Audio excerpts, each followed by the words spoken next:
Welcome to part 4 of the tutorial on pseudo-Boolean solving and optimization. This is part of the bootcamp for the program Satisfiability, Theory, Practice and Beyond at the Simons Institute for the Theory of Computing. Previously in part 1, we defined what a pseudo-Boolean formula is. It's a collection of 0, 1 integer linear inequalities. In part 2, we discussed pseudo-Boolean solving, which is the problem of deciding feasibility of such pseudo-Boolean formulas. Is there a 0-1 assignment satisfying all of these linear inequalities? And we discussed method of solving this by using ideas from conflict-driven close learning SAT solvers. Either you could rewrite your pseudo-Boolean formula to conjunctive normal form to CNF and run a CDCL solver, or you can keep the pseudo-Boolean formula but try to lift the conflict-driven techniques to native pseudo-Boolean reasoning.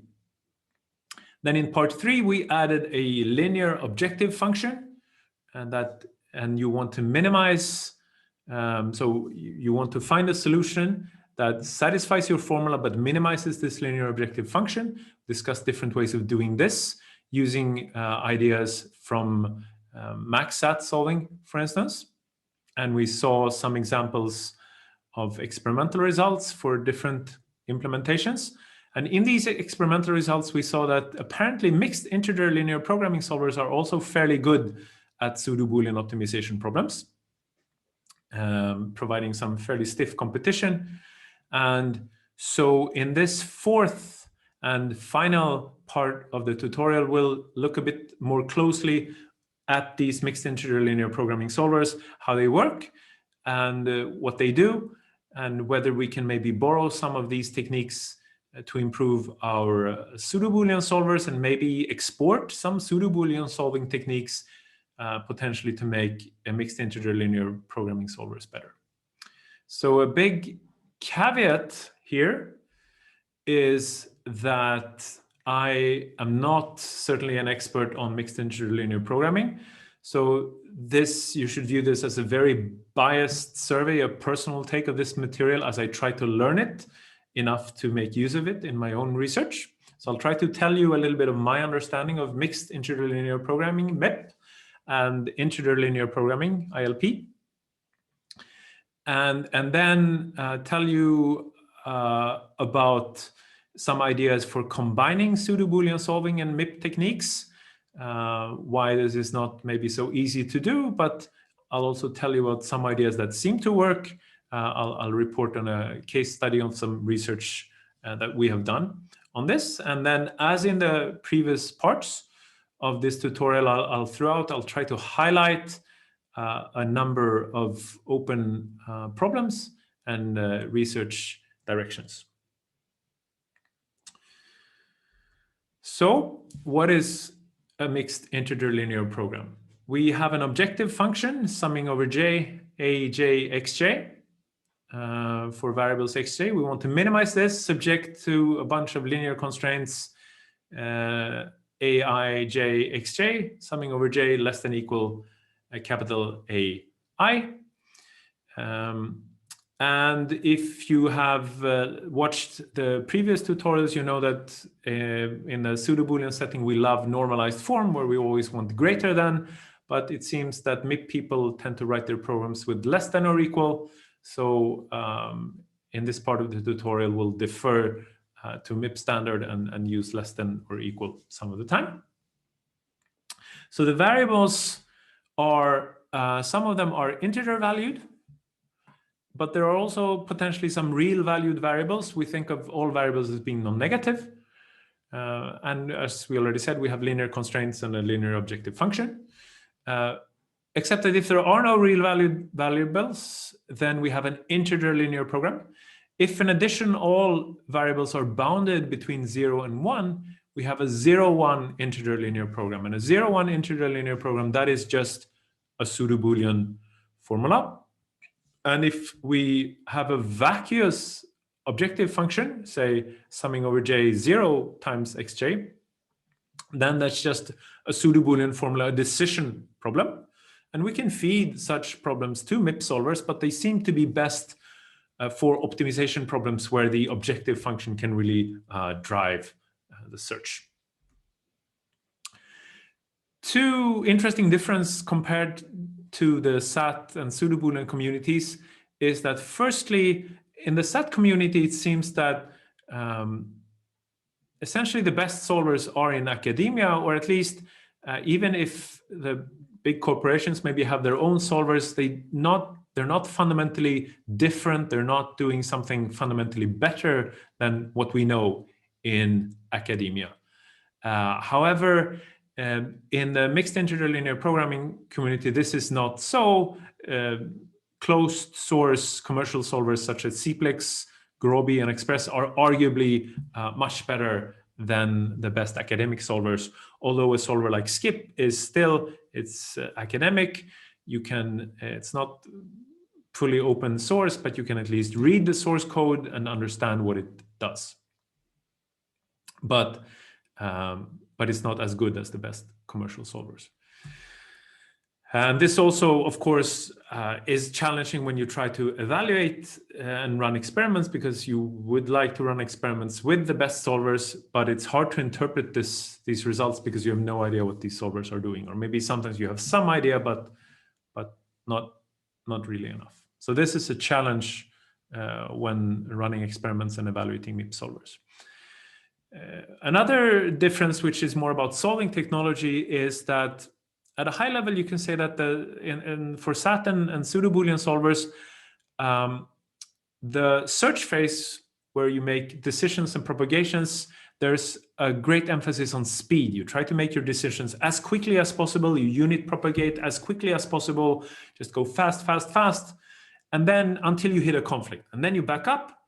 Then you go slow. You do a sophisticated conflict analysis. You're willing to invest some effort in this because you want to learn a good constraint that will guide the search going forward.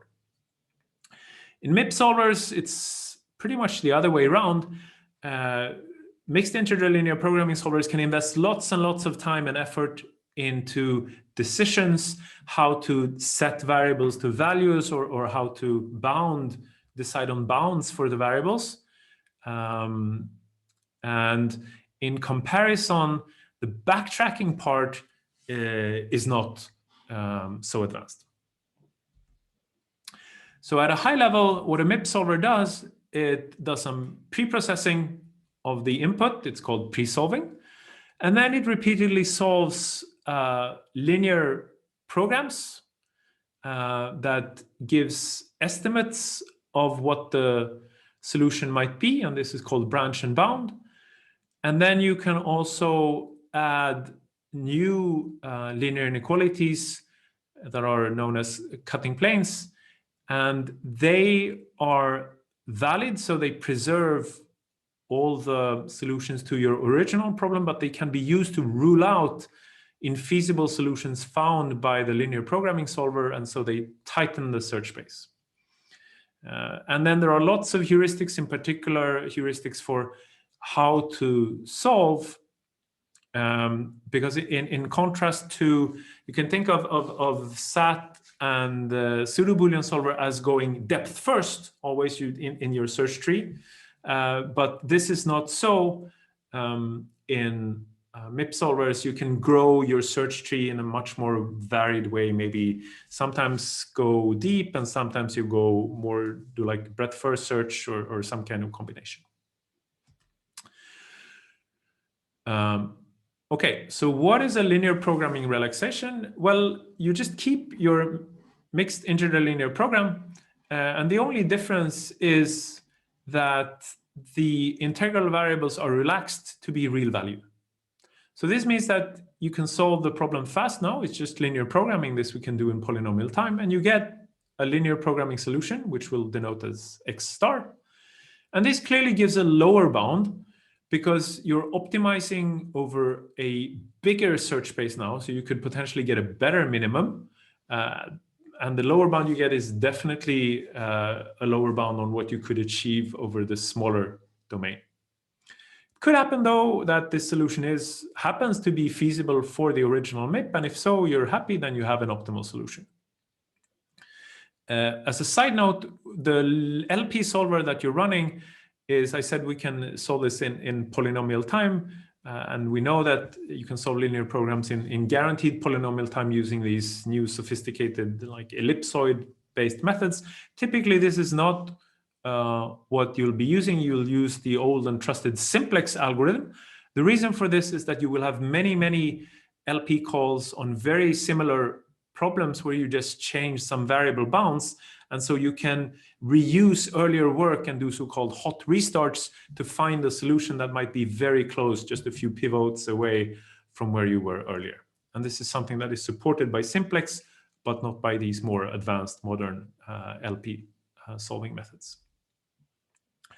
So in branch and bound, you somehow choose an integer valued variable xj in some intelligent way, and some bound b, some integer, and then you solve the MIP with the added constraint that either xj should be greater than or equal to b,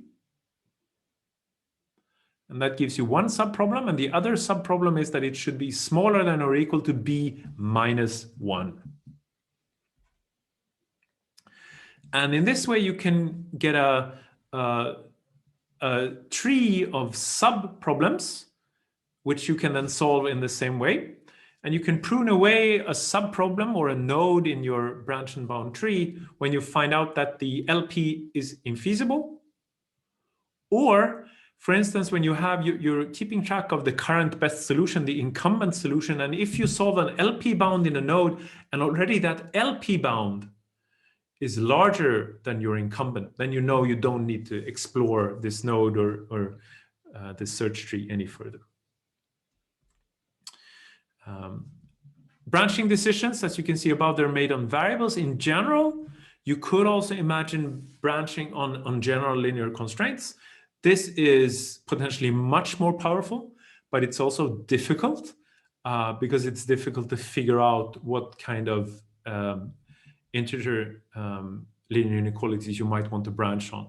A side note for theoreticians, in its most general form, this branching on general linear inequalities corresponds to the so-called stabbing planes proof system, and a big question in proof complexity is to understand the power of this proof system. It's very powerful, much more powerful than the cutting planes proof system that we have been talking about before.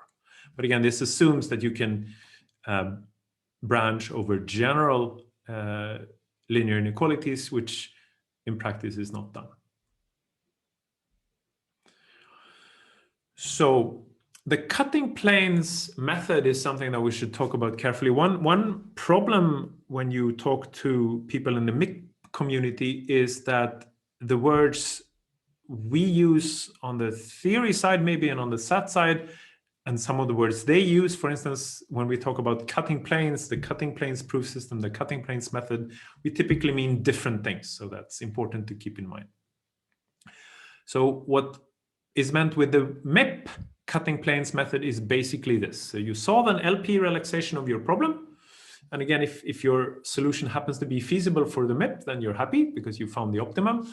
But otherwise, you add in some way, you generate a constraint, sum over j, bj, xj less than b, that is valid for your original problem, but is violated by this solution that you found. Because this allows you then to rule out this solution, and next time you call the LP solver, it will have to find some other solution. So you repeat this over and over again. What could these cut rules be? Well, for those of you who have watched previous parts of this tutorial, the rules we had in Pseudo-Boolean solving, the division rule and the saturation rule, are examples of cut rules that would cut away fractional solutions to linear inequalities. In fact, that is why it's so important during Pseudo-Boolean conflict analysis that we use division or saturation, because that's the only way we can get truly Boolean reasoning. And we'll talk in a minute about some other cut rules. So the branch and cut method then is that you run this branch and bound that we just talked about, this branch and bound method. But in each subproblem, not only do you call the LP solver, but you repeatedly take the solution, add a cut, and then solve an LP again, add a new cut, so that you tighten the polytope describing your problem and get rid of more and more non-integral solutions for an integer linear program. Okay, so let's see an example of a cut, which is a knapsack cover cut. Suppose that you have a constraint sum over j in some index set I, aj xj less equal capital A. And let's assume here that all the a's are integral, they're positive integers, and that the xj are Boolean variables, so binary variables. Then if we find a minimal cover of this index set, so some set C such that if I sum up all the AJs in C, I exceed A, but any element in C that I remove and I sum over the rest, then I don't exceed A. That's a minimal cover. And then if you think about it, you realize that if the constraint here at the top of the slide is supposed to be valid, then in particular, when I sum up over the j's, I cannot pick more. So this is a typo, I think. So this should sum up over j in C, and I cannot sum more than at most C minus one of them, or I would exceed the bound. Sorry for this typo. So going back to cutting planes, how would you derive this? Well, you would, in normalized form, this constraint is summing over j and I, aj xj bar greater or equal minus a plus the sum of all coefficients. And you can weaken this to remove everything except C, and then you can divide to get a disjunctive clause that just says that for one of the negated literals have to be true. So another quite interesting and intriguing and harder to understand cut is what is called mixed integer rounding. So I'll go fairly fast and won't explain, so you can hit the pause button in the video and look at it. It's an ugly expression, or at least a confusing and hard to understand expression. Suppose I'm stating it for a normalized pseudo-Boolean constraint, ai li greater or equal a. So all the ai's and a are positive integers, li are literals over 0, 1 valued variables. And suppose we do a mixed integer rounding cut with divisor d, that produces the following constraint. Every li gets the following coefficient. So we take the minimum over ai modulo d and the degree of falsity a modulo d plus ai divided by d rounded down times a modulo d. So summing over this is what we do for every li, greater than equal, and on the right-hand side we get a over d rounded up, again times a mod d. And somehow the magic and the mystery here is in this min term where you can choose the minimum between ai and a mod d. So it's easier to look at a small example. If we do a mere cut for the constraint, say x plus 2y plus 3z plus 4w plus 5u greater or equal 5, then the mere cut says that, well, x plus 2y plus 2z plus 3w plus 4u greater or equal 4. So if you look at this, it basically says in terms of weakening, it says that you can weaken z from 3 to 2. You can also weaken w from 4 to 3. You can weaken u from 5 to 4. And if we did this with weakening, then normally the 5 here would drop to a 2. But the meerkat says that, no, as you weaken, you're losing at most 1 unit here. So it's maybe instructive to compare this to standard division that we've talked about before. If we just divide by 3, then the dividing by 3, 5 divided by 3 and rounding up gives a 2.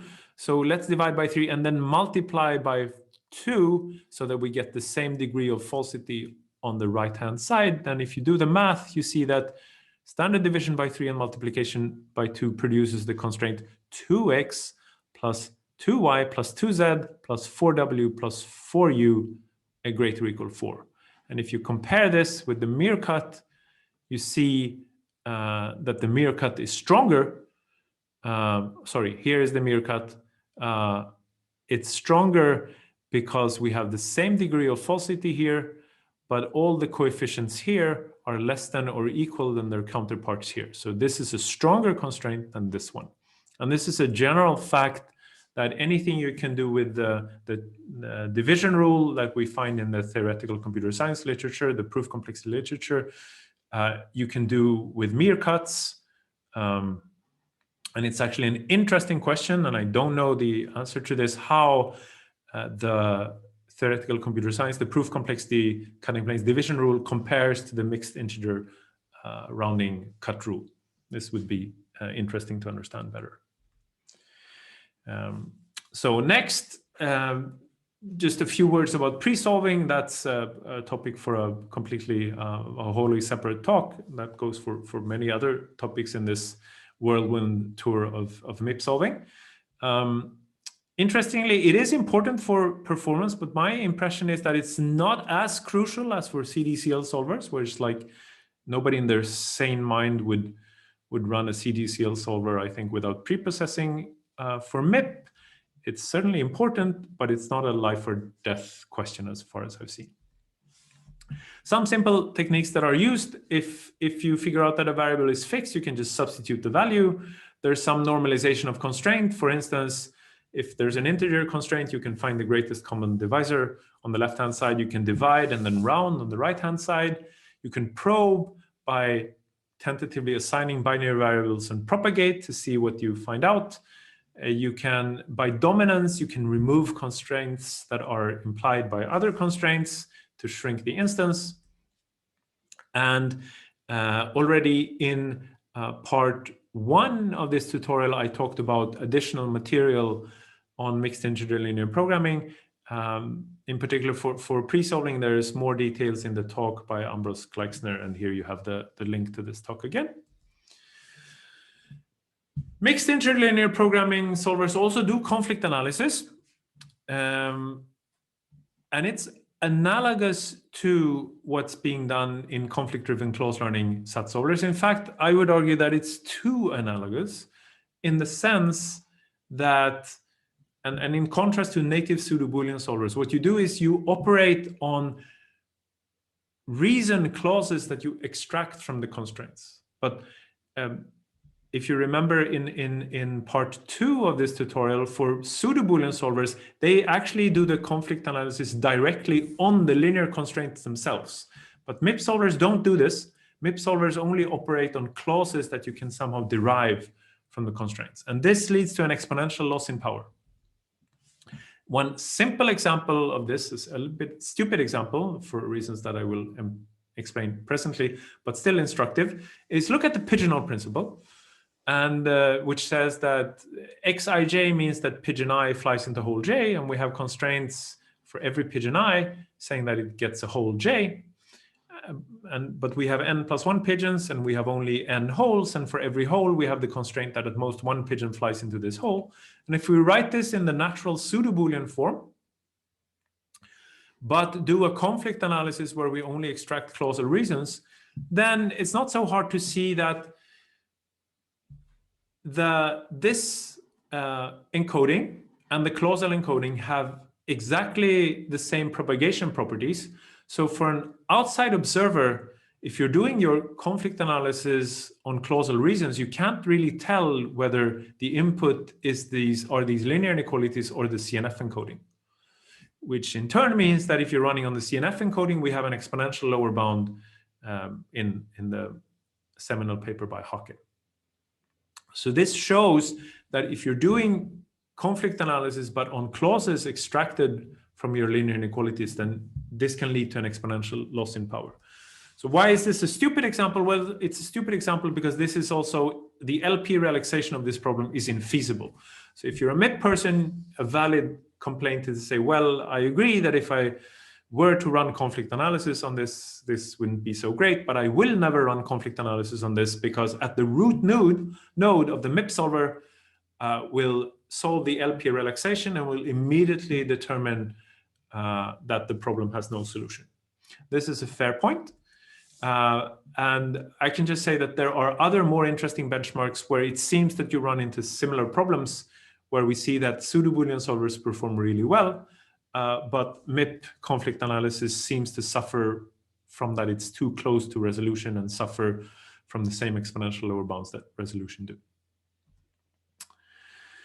How do you then branch? Well, you can look at, so you know already that you've run your LP solver, you have a solution X star. And if you think about it, it would be nice to find a variable xj such that when you branch on xj being larger than the value in the fractional solution rounded up or smaller or equal than the fractional solution rounded down, if both of these subproblems provide good increases in your lower bound. So here comes a difference, as we talked about before, how you're willing to invest in a MIP context a lot of time in making decisions. So one thing that MIP solvers could potentially do, as far as I understand, even early on in the search, you consider all variables and you look at the possible branching decisions and you solve all the sub-LPs and look at what the gain is. And only then you decide how to actually branch. So from a SAT solving or pseudo-Boolean solving point of view, this is absurdly expensive. This will take tons and tons of time, but you certainly do get a very good decision. Another technique is to not quite do this. So this is known as look ahead or as strong branching. One other thing you can do is that you can compute estimates of what these gains might be, not by actually solving the LPs, but using information from the past branching history. And this is known, the technical term for this is that they're using pseudo costs. And later on in the search, so maybe you do some look ahead search in the beginning, and later in the search, you can use these statistics to already look back and use pseudo costs instead, which will be faster but less accurate. And there are also other statistics that MIP solvers keep about the variables to really make intelligent decisions. Another difference from SAT solvers and pseudo-Boolean solvers, as we said, you don't go depth first. There's a flexibility in how you're going to grow your search tree. You could definitely go depth first, and this will make your repeated simplex calls really cheap because you're just adding one bound at a time and then calling simplex again. So you don't need many pivots. Or you can grow your search tree in a more adaptive way. You can focus on improving the lower bound, which is known as best bound search. And the lower bound, if you're a MIP person, you talk about dual bounds. Or you can focus on improving your upper bound or your solution, which MIP people will talk about as improving the primal bound, and this is known as best estimate search. But even if you do best bound search or best estimate search, you can combine it with so-called depth first search plunges, where you suddenly go deep for a while to exploit the gain that you get from being able to run simplex quickly with hot restarts for related problems.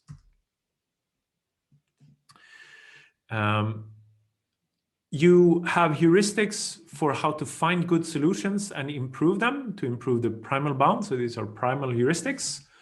Let me just give one concrete example that is known as relaxation enforced neighborhood search. So again, the assumption is that you've run your LP solver, you have a LP solution X star, and you look at it, and for all the integer valued variables that have integer values already, you fix those.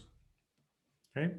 And then you look at integer valued variables with fractional solutions, you reduce the domain to either rounding this value up to the nearest integer or rounding it down.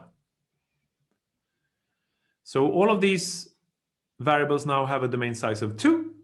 And now you solve the new subproblem where the fractional solution variables have domains of size 2. And this is just one example of something that is referred to as fix and MIP local neighborhood search heuristics. Interestingly, if you look at it with SAT or Pseudo-Boolean classes, this is actually turning your problem into a 0-1 integer linear programming subproblem, which you could imagine then if you have a really good Pseudo-Boolean solver lying around, then maybe you could feed this problem to a Pseudo-Boolean solver. And there's lots and lots more. We haven't even started talking about everything that MIP solvers do. For large problems, you might need to decompose them. The buzzwords are branch and price and column generation. Another important concept is Bender's decomposition, where you sort of divide the problem up into the integral part and the real part, and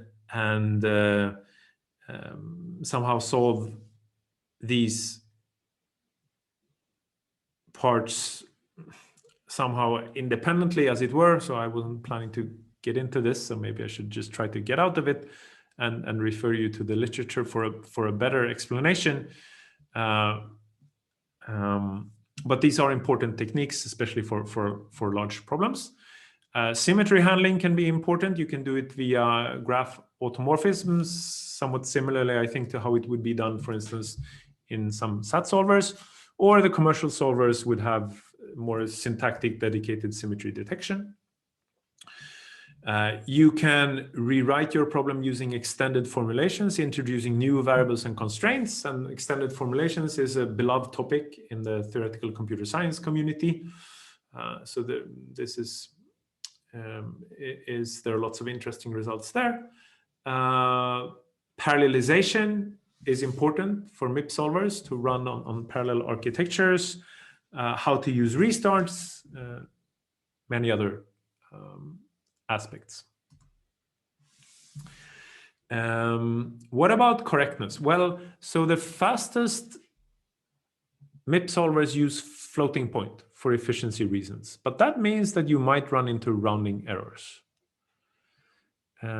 So what can you do about this? Well, you can try to do exact MIP solving, but such solvers tend to be significantly slower, and they don't incorporate the full range of state-of-the-art approaches for solving MIP programs. But so this means that actually the commercial state-of-the-art solvers can sometimes give wrong results, maybe because of rounding errors, maybe because of bugs. And this is just a known fact that sometimes MIP solvers will claim that problems will return a solution as feasible that is not feasible, or sometimes it will claim optimality when in fact the solution is not optimal. And people in the know apparently know how to feed like evil problems to MIP solvers to increase the probability that they give wrong answers. When this happens, this is fairly well documented in the literature, but it seems that it somehow happens rarely enough that these MIP solvers are very useful anyway, or quite often maybe you don't care about exact optimal solutions. You're happy with the good enough solutions, and maybe MIP solvers provide this.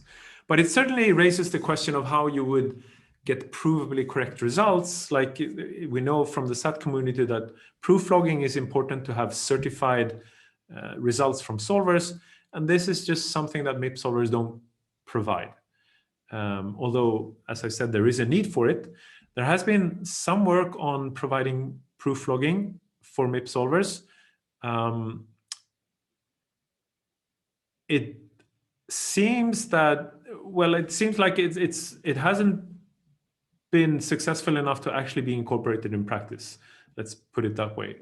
In contrast to, I think, the proof logging techniques for SAT solving that are in fact used in practice. A challenge, of course, compared to SAT solving, I think one reason why proof logging for SAT solving might be easier is that SAT solvers are in some sense a monoculture. You have the conflict-driven learning paradigm that dominates everything else. In MIP solving, you have a much wider diversity of techniques. How can you capture all of them? Is it even clear what a proof should look like? What's a good format? And the more advanced the reasoning gets, the harder it gets also to generate the proofs on the fly without incurring too much overhead. So this is another, like, definitely a good open research problem for MIP solving, and also for Pseudo-Boolean optimization and for max SAT solving, to be sure, how to provide proof logging. Other interesting questions that I think are worth thinking about that are related to MIP is how to find out how to do better branching on general integer linear constraints. Again, as I said, this is related to the stabbing planes proof systems. I complain that MIP conflict analysis is not very smart.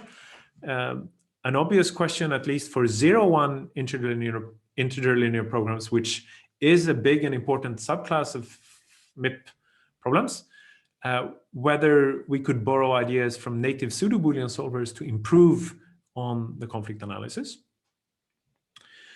There's lots of room for improvement for providing a rigorous understanding of MIP solver performance. I think it's instructive here to compare with the state of the art in SAT solving. Somehow, maybe accidentally, we have had these parallel developments in SAT solving on the one hand, and in computational complexity, in proof complexity in particular on the other hand, where it turns out that proof complexity, almost unintentionally, provides explanations for what SAT solvers can do and cannot do. And provides, for instance, lower bounds on, say, the resolution proof system or the cutting planes proof system, tells us what we can expect from, say, CDCL solvers or cutting planes-based Pseudo-Boolean solvers.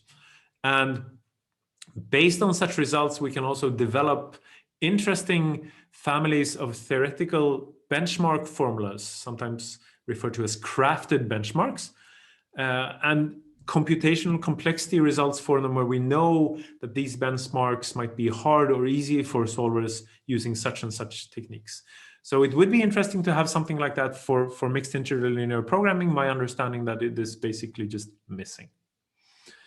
And then perhaps the main reason why I'm standing here and recording this video is, since MIP solvers in fact seem to be so good, could we maybe steal the best ideas from them to make our Pseudo-Boolean solvers better? So this is what I want to talk about next, and this is also the final topic or final subtopic in this pre-recorded tutorial on Pseudo-Boolean solving and optimization. Okay, so combining Pseudo-Boolean solving and mixed integer programming. What are the pros and cons of the different paradigms? Well, one thing that I'm trying to pitch, that you've heard several times now if you're watching these videos, is that Pseudo-Boolean solvers really have a sophisticated conflict analysis using the cutting planes method. Here, I don't mean the cutting planes method as described in branch and cut earlier in this part 4 of this tutorial. I mean the cutting planes method as in the cutting planes proof system in the proof complexity literature, which is something related but slightly different. Anyway, based on the cutting planes proof system, you can get very sophisticated conflict analysis that is exponentially stronger than what CDCL SAT solvers provide. But we know from experiments published in the literature that sometimes Pseudo-Boolean solvers just perform abysmally bad. Well, we know that they're bad on CNF formulas, but more interestingly in this context, because MIP solvers also tend to be bad on CNF formulas, but We know that MIP solvers are fantastic when the LP relaxation is infeasible, but we have examples of pseudo-Boolean problems where the LP relaxation is infeasible, but the pseudo-Boolean solver seems to run forever. Not pigeonhole principal formulas, they're typically solved very fast, but there are other instances, other benchmark families which seem to be really, really hard. So mixed integer linear programming solvers, as we've seen now, they have very powerful search, do a lot of smart thinking before branching, exploiting information from LP relaxations, which is something that pseudo-Boolean solvers just don't know about.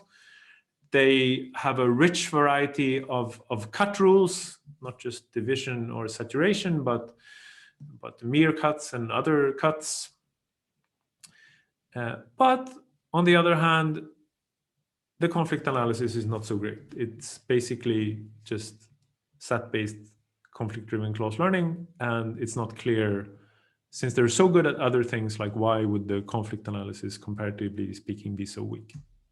So the proposal then presents itself to merge pseudo-Boolean solving and mixed integer linear programming to get the best of both worlds, the SAT-style conflict-driven search and conflict analysis, and MIP-style branch and cut and LP relaxations, and design a new solver to rule them all. So how would you do this? So let me tell you one way of doing this and try to explain why this might not be so easy. So one idea would be I'll think, so since I'm coming from the SAT side, I'll think of the pseudo-Boolean solver as being in charge. It's another interesting perspective. You can think of the MIP solver as being in charge and then using a pseudo-Boolean solver as a subroutine. That's a very interesting perspective. We won't talk about this in this talk. So this will be a separate talk. So let's think of the pseudo-Boolean solver being in charge, but doing just as a MIP solver would do, call the LP solver to solve LP relaxations. Okay. For instance, you could use it as a preprocessor, but using it only as a preprocessor is clearly not sufficient, because it could be that the LP relaxation is feasible, but we know of formulas where it's feasible, but they're sort of backdoors to LP infeasibility. That is, you just have a small, if you just set a small number of variables, then the residual pseudo-Boolean formula turns infeasible even as an LP, and still such benchmarks seem to be exponentially hard for pseudo-Boolean solvers. So you somehow need to really integrate the LP solving inside the pseudo-Boolean search. So the other extreme would be, well, why don't you consult the LP solver before making a decision, just as a MIP solver would do? And the answer is, well, you can't, because you don't have the time. So pseudo-Boolean solvers, just the SAT solvers, are based on this very, very quick alternation of decisions and propagations. And solving an LP relaxation is just a completely different time scale. So if you solve an LP relaxation at every time it's time to make a pseudo-Boolean solver decision, then the pseudo-Boolean solver will just grind to a halt, and all the time will be hogged by the LP solver. So you don't want to do this. So somehow you need to balance the time you set aside for pseudo-Boolean solving and LP solving. That's one challenge. Here's another challenge. Suppose that you run the LP solver, and a dream scenario would be you're somewhere in the middle of your search. The pseudo-Boolean solver is happy, thinks it's doing good, but then you call the LP solver, and the LP solver says, well, given these decisions that you've already made, dear pseudo-Boolean solver, the residual LP is in fact already infeasible, so you can safely backtrack. What should we do if the LP solver says this? Well, we should clearly backtrack. I mean, if there is no real valued solution in this subpart of the space, then clearly there's no Boolean solution. But a pseudo-Boolean solver can't just backtrack. What can it do? Well, it only knows how to do conflict analysis on a violated pseudo-Boolean constraint. And the problem is, of course, there is no violated pseudo-Boolean constraint, because if so, the pseudo-Boolean solver would have initiated conflict analysis. So the LP solver sees a conflict that the Pseudo-Boolean solver doesn't see, and so it can't do conflict analysis. More subtly, this efficient LP solver is using floating point. So when it says that there is a conflict, the PB solver can't just backtrack because maybe this is a rounding error. And the Pseudo-Boolean solver must maintain sound reasoning. So how can you combine this with using an LP that might give floating point buggy results? A third interesting question is, okay, suppose that we run the LP solver and we do some kind of branch and cut, so that when the LP relaxation is feasible and the MIP solver or the LP solver finds a solution, then what the MIP solver would do, it would generate cut constraints. So we can do this. Should we tell the PB solver about this? Should the Pseudo-Boolean solver get access to these constraints? And in the other direction, the Pseudo-Boolean solver is learning new constraints all the time from conflict analysis. And if you look at these constraints with the right classes, these are in fact also kind of cut constraints, a particular kind of cut constraints. This can be made somewhat formal. And the question is, well, should we pass on these cuts from the Pseudo-Boolean solver to the LP solver then to tighten the LP polytope? And how? So we have a recent paper joined with Ambros Gleixner, who's heading the SCIP team in Berlin. SCIP is arguably the best academic MIP solver. So we have a paper where we tried to integrate a Pseudo-Boolean solver with an LP solver and cut generation and everything. So I'll tell you some of our ideas, how we did this and what we see. So we interleave LP solving within the conflict-driven Pseudo-Boolean search. But importantly, we keep track of the total number of pivots done by the Simplex algorithm. And we enforce that this should never exceed the number of Pseudo-Boolean conflicts. Or rather, that when we're thinking about whether to call the solver, we will never issue an LP call if the number of pivots exceeds the total number of conflicts seen. So this is like a proxy for balancing LP time and PB time.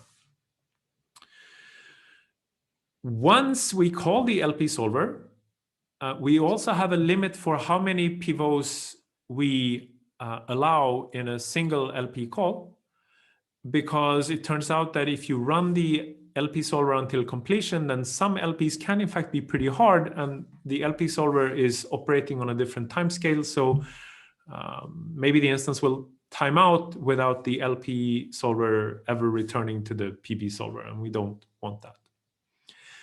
So then we have a hard limit, so we abort after, say, P pivots in a single call.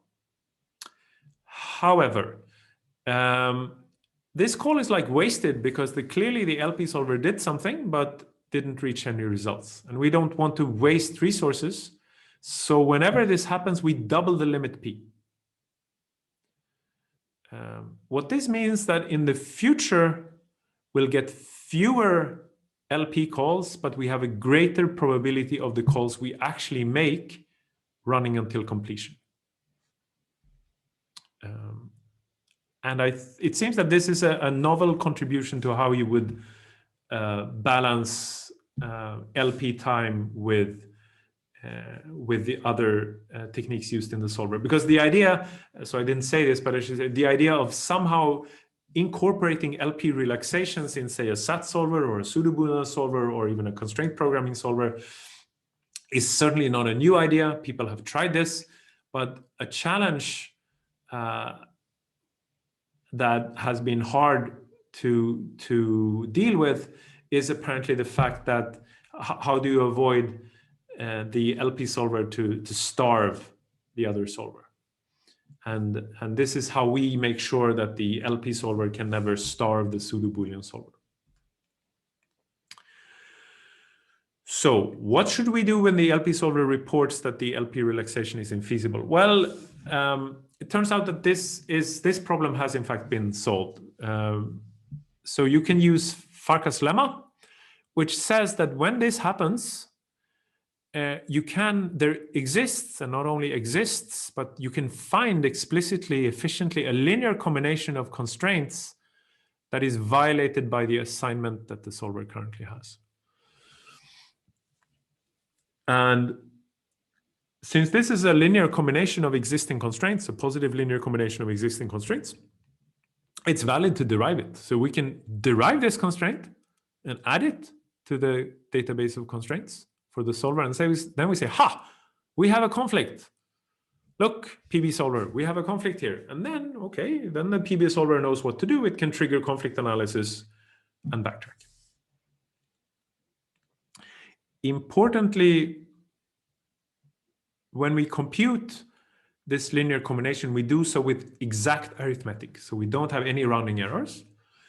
On the other hand, if there were rounding errors, one thing that can happen is that this linear combination that should be violated by the solver assignment turns out not to be violated after all.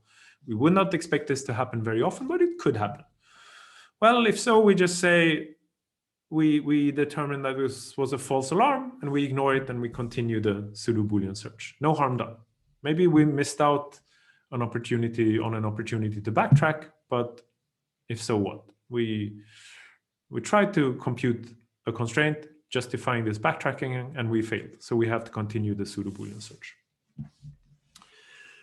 When the LP solver does not detect infeasibility, but instead finds a solution to the LP relaxation, we explore adding cuts as a MIP solver would do.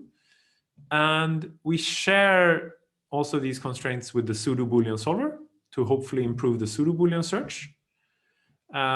We've also explored to some extent to use this LP solution to guide the PB search. Like you can use it to maybe decide which variables to decide on or how to set the phase. And we've also, in the other direction, as mentioned, you could imagine having the Pseudo-Boolean solver passing on additional learned constraints to the LP solver. We've done some work on this as well.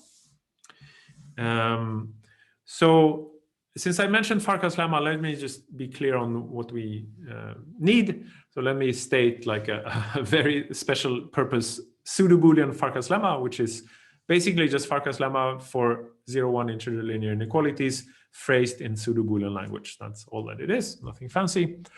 So what it says is that if we have a Pseudo-Boolean formula consisting of constraints C1 up to Cn, and we have a partial assignment, rho, such that when we apply this partial assignment rho to the formula f, and this is this notation, this is the residual formula f after we've applied rho and simplified. Suppose that you take this formula, you take the LP relaxation of it, suppose that it's infeasible.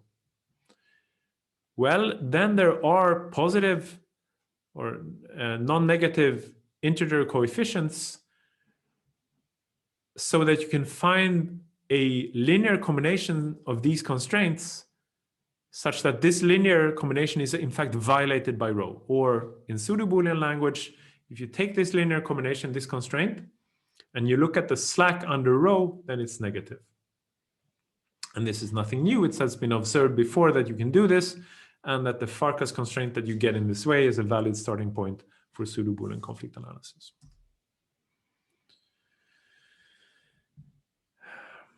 As we discussed before, so the point is to somehow to do conflict analysis combined with LP relaxations. And if you're a MIP person, you can say, well, we already have this. MIP solvers already combine LP relaxations with conflict analysis. Skip does it. Some closed source commercial solvers do it. So what's the point? Why should we reinvent the wheel? So it's important here to understand the similarities and differences. I talked a bit about this before, but let me return to this again and to describe in MIP language, as it were, how Pseudo-Boolean search and conflict analysis works. So what's Pseudo-Boolean search? So we make a decision for some free variable to assign it to either 0 or 1. Once we've done that, we propagate all assignments that are immediately implied by some linear constraint. And if we get such a propagation, then we check if there are any other constraints that are now implying other propagations. And in order to, we describe this in part 2 of the tutorial, we use this notion of slack to decide propagation. But this is just slack is just a formal definition for saying, well, a linear constraint propagates an assignment if setting the variable to the other way would provably violate the constraint. So you do this until saturation. If there is no contradiction, you go back to step 1, make a new decision, and then propagate. So Pseudo-Boolean search is this cycle of decision and propagations until you get a contradiction, you get a constraint that is violated, then we do conflict analysis. Now the fun thing starts. So what do we do? This is a somewhat simplified description, but it's close enough. So we have a conflict. So we look at the conflict in constraint C. Chronologically, we look at the last variable in C that was assigned to the wrong value, leading to C being violated.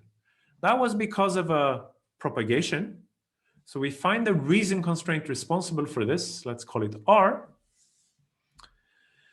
Then we apply a cut rule to R to generate a constraint that propagates X to a Boolean value. Not only, so the reason that R propagated was that the Pseudo-Boolean solver knew that X had to be 0 or 1. But we change, in the R cut constraint, we changed it so that even if the solver would have been a real valued solver, it would still have propagated all the way to 0 or 1. And there's a systematic way of making sure that this is so, and this is covered in part 2 of the tutorial. Good. So now, once we have this, we can, since R cut is still propagating X to one value, and C would like X to have the other value, it's not hard to see that X actually appears with opposite signs in R cut and C. So this means that we can take a linear combination with positive coefficients of R cut and C so that X vanishes. So let D be the smallest such integer linear combination. Now you can prove, if you think about it for a little bit offline, that if we take the current truth value assignment, the current trail of the Pseudo-Boolean solver, and we remove X from it, then this new constraint D is actually still violated. So this is this invariant that we have in conflict analysis, that the constraint that we have derived is violated by the decisions made before this point. So we look at D, and if we like it, if it satisfies our termination criterion, if it is assertive, then we say, oh, let's learn this constraint. Otherwise, we say that D is our new constraint on the conflict side. So we set C to D and go back to 1 again and find the next variable in reverse chronological order that was propagated to the wrong value. We find the reason constraint for it and generate a new R cut and take a linear combination of R and C, which is now D, and keep going until we get a D that we like. When we get a D that we like, we learn it, meaning we add it to the database of constraints that the solver maintains. And then we back jump, we undo further assignments that the solver had made up until the first point where D is no longer violated, and then we switch back to search. So this is how Pseudo-Boolean conflict analysis works if you want to describe it in MIP language. How does this compare to what Skip and the other MIP solvers would do? So Skip has the same propagation as Pseudo-Boolean solvers, but in addition, it has the powerful but slower propagation coming from solving LP relaxations and figuring out things that follow from such LP relaxations. But the conflict analysis is weaker in the sense that we don't perform the conflict analysis on the reason constraints. Instead, we extract disjunctive clauses from the reason constraints and perform the conflict analysis on those. And now if you pull together your standard papers on cutting planes, on resolution, and the paper making the connection between resolution and conflict-driven close learning, proving that conflict-driven close learning conflict analysis is in fact just making resolution derivations, then it follows from this that conflict analysis on extracted disjunctive clauses is exponentially weaker than conflict analysis on the linear constraints themselves. So that is why explains what are we doing differently now. So we're having more stupid propagation, potentially, except that we're also using a little bit an LP solver now. So we're improving, we're going in the MIP direction when we get information from the LP solver. And the conflict analysis is better than what a MIP solver would provide for the corresponding 0-1 integer linear program. Another point to make is that, again, skip uses floating point, whereas all the reasoning step in a pseudo-Boolean solver would be exact. So there's no rounding, problems with rounding. So this thing that I described now, we implemented it. We took the rounding sat pseudo-Boolean solver and combined it with the LP solver Simplex from skip. And then we can just run the LP solver inside the pseudo-Boolean solver without anything else. Or when it finds feasible solutions, we can generate Gomori cuts.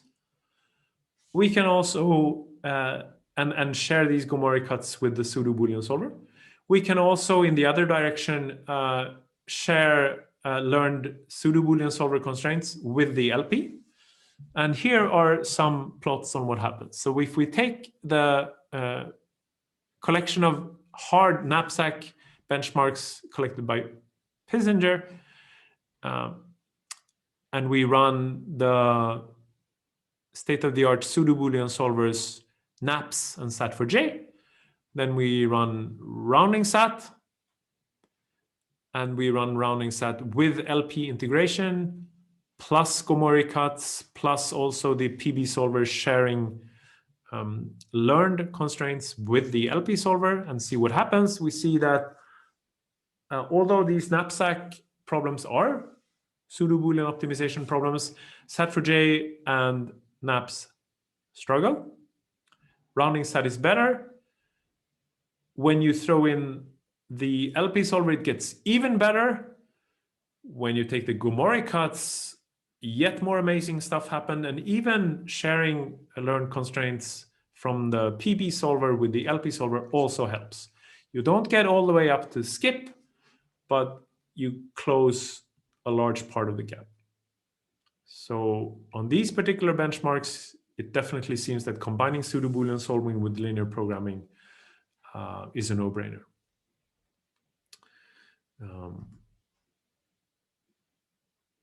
Then we also tried on running on some pseudo-Boolean competition benchmarks, some 0-1 integer linear programming instances from MIPLib. Again, running rounding sat, throwing in the LP solver, plus Gomori cuts, plus sharing learned cuts from the pseudo-Boolean solver side with the LP solver. And we run on decision problems and optimization problems from the latest pseudo-Boolean competition in 2016. And from some 0-1 integer linear programs, decision versions and optimization versions that we have adapted from MIPLib, translated to the pseudo-Boolean format. So these are not quite the original MIPLib instances. You have to see the paper for more details. But anyway, so what can we see? Well, for all kinds of problems, we see that either the original MIP solver or the original pseudo-Boolean solver is best. However, when for pseudo-Boolean decision problems, we see that skip is actually pretty terrible. And rounding set is pretty terrible for optimization problems and for MIP problems in general. And here you see that when you combine rounding set with an LP solver, you interpolate much more nicely. You see that, in fact, on decision problems, you're very close to beating the MIP solver. Here on Pseudo-Boolean decision problems, the MIP solver gets beat decisively, and it's very close for the MIP-lib decision problems. For optimization problems, even though rounding set cannot beat skip, there's a clear improvement. And then you can see, interestingly, you see that on these types of problems, you don't gain too much from these Gomori cuts and learn cuts. But it's clear that in general, we're much better than, I mean, these two columns represent the Pseudo-Boolean state of the art, and we're clearly improving fairly significantly on that. So what are the conclusions? I said that we wanted to reach the best of both worlds. Did we? Not so clear, in the sense that here are still the best. So we're not the best of both worlds. Should have been in this column or this column maybe, but it isn't. But arguably, as I said, it's like almost, it's the maybe second best of both worlds. It's a well-rounded performance. We're never much worse than the best solver. And that is nice. So it's like a well-rounded good performance overall, always competitive with the best solver. And definitely, I would argue, fairly dramatic improvements for optimization problems compared to previous Pseudo-Boolean solving state of the art. But again, skip is a hard to beat MIP solver, and the commercial solvers are even harder. Interestingly, we can see that adding LP solving courses causes a performance loss on PB decision instances. This is here, go down from 1472 instances solved within the timeout limit to 1453. So what happens? It turns out, in particular, the satisfiable instances, the results get worse. Why is this? Well, it turns out that if you measure the search quality in terms of the number of conflicts until you reach your satisfying assignment, the conflict count actually went down. So in that sense, somehow it seems that the search is better, but the search is also slower. So it doesn't pay off in terms of running time. The solver gets like more intelligent, but it's also slower. And this gets back to this theme that we talked about right at the outset of this tutorial, the trade-off between inference power and inference speed. Here, apparently being a little bit dumber but faster is better. As we saw, sharing these Gomori cuts and learn cuts in general seems not to be so helpful, except for the knapsack benchmarks where it's like absolutely crucial. Also, I think that honestly, this is like, I don't know of any Pseudo-Boolean solver doing this before. I'm not so sure that we did this in the best way possible. In fact, I'm pretty convinced that there are lots of smart things that could be done. So maybe the first thing to do would be to look at this more closely and optimize how the sharing is done, and maybe we would see better performance. One thing we did look at is to try to estimate how useful different types of constraints are. Like how useful are the regular constraints learned from Pseudo-Boolean conflict analysis? How good are the Farkas constraints? Can we see any difference between regular constraints learned from regular conflicts compared to constraints that we learned from these LP-initiated conflicts, where the LP solver saw in advance that we're heading towards a conflict and gives us a Farkas constraint that allows us to trigger conflict analysis? How would we measure usefulness? Well, we don't know. What we can measure is how often are these constraints used in conflict analysis. So this is not necessarily usefulness, but it's at least usage, and hopefully tells us something interesting. So at least I find it surprising that, or maybe not so surprising, I don't know, but the Farkas constraints turn out to be really useful. Like the Farkas constraint tends to be much more used in conflict analysis in the future than a regular learn constraint would be.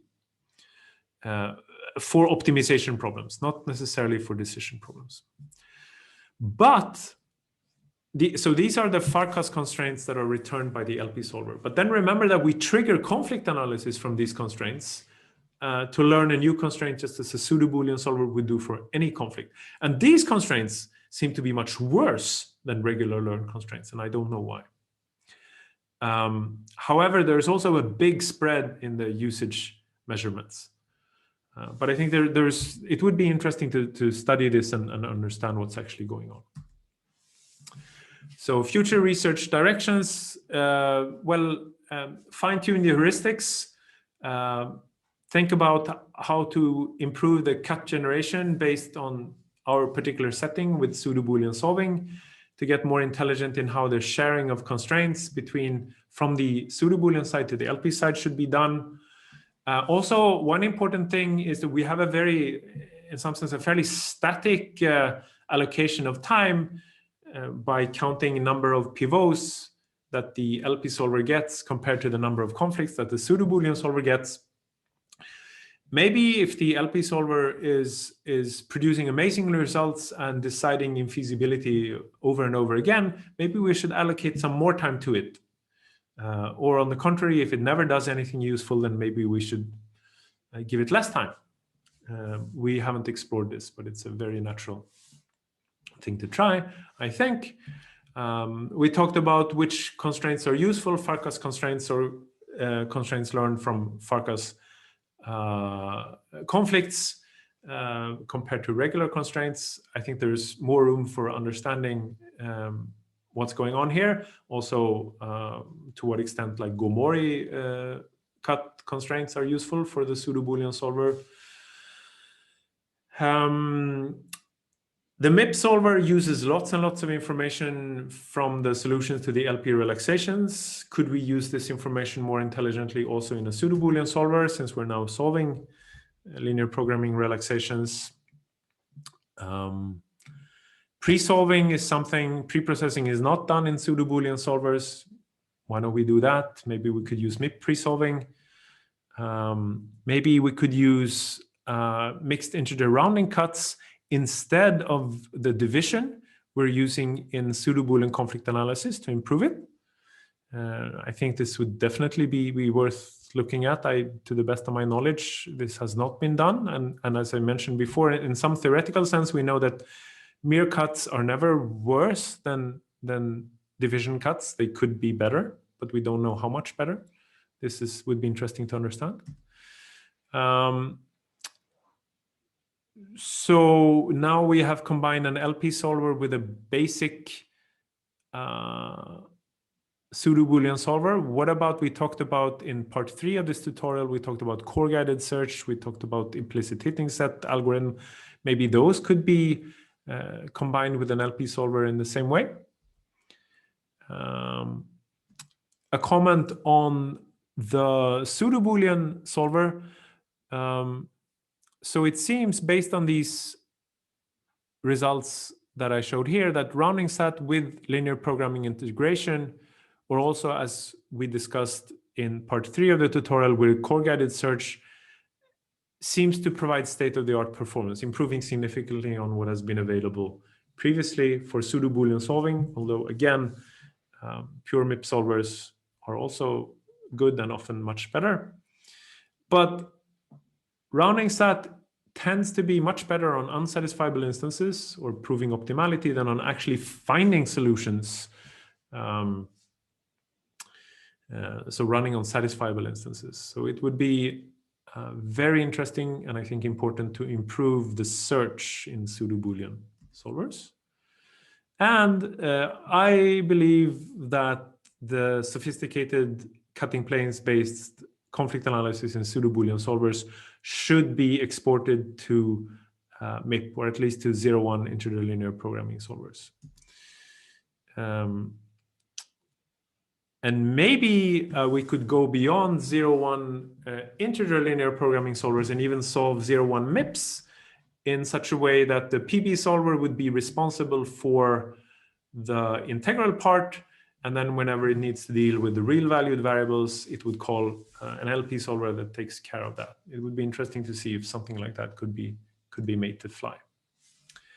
So with this, we have actually reached the end of the whole pre-recorded tutorial, all 4 parts. So trying to sum up in one slide, Pseudo-Boolean optimization is a powerful and expressive framework, although we limited it to linear Pseudo-Boolean optimization, but still you can capture lots and lots of problems with this.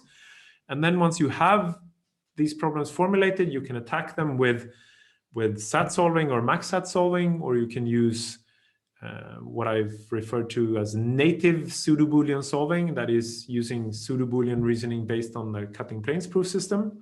Or as we talked about in this part of the tutorial, you can use mixed integer linear programming. I think it's fair to say that these approaches have complementary strengths. So I think it's an interesting research direction to explore how to combine them to exploit synergies. There are and how to come up also with new solving paradigms. I think there are some highly non-trivial challenges in how to come up with and design algorithms, and even more so, like coming up with a sophisticated algorithmic idea is maybe not so hard, but then implementing it to run blisteringly fast in practice is an important and tough challenge. On the theoretical side, as I've been trying to say today, especially for mixed integer linear programming solving, but also earlier for these other paradigms, max SAT solving, for instance, there are lots of theoretical questions where we don't really understand what's going on. There's lots of room for computational complexity theory to contribute here, I think.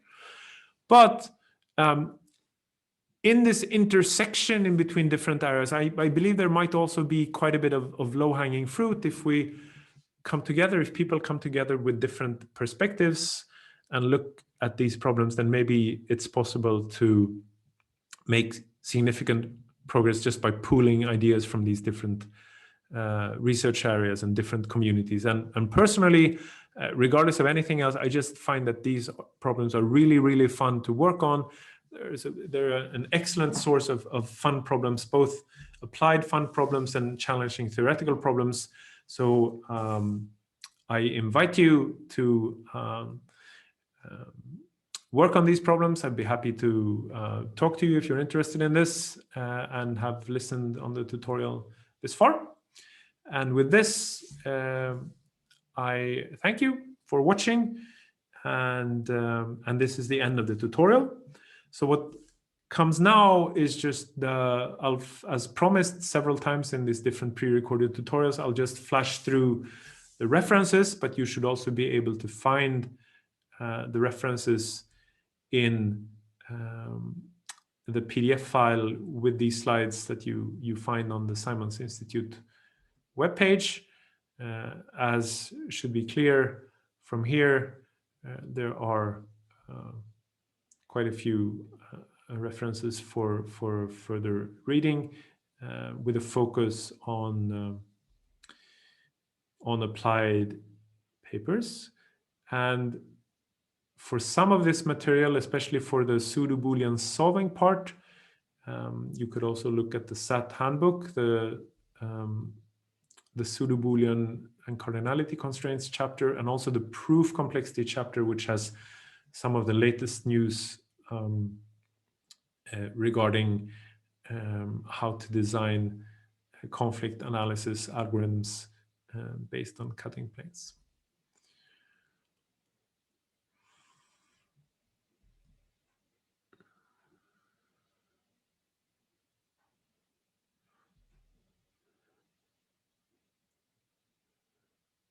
So I'll keep flipping through these references. I guess we're roughly halfway.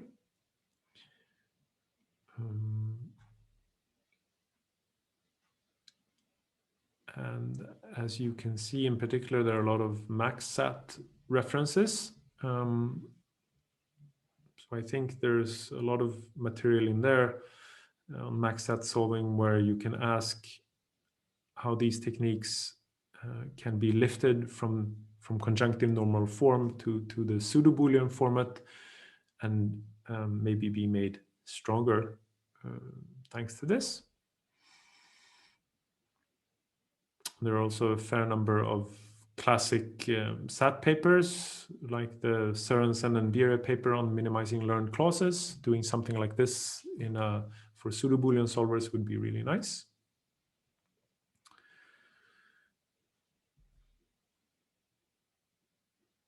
And this is the final slide with references. So thank you again for watching this far. And if you have any questions after having watched these videos, please do feel free to contact me, shoot me an email. I'll be happy to talk. Thank you.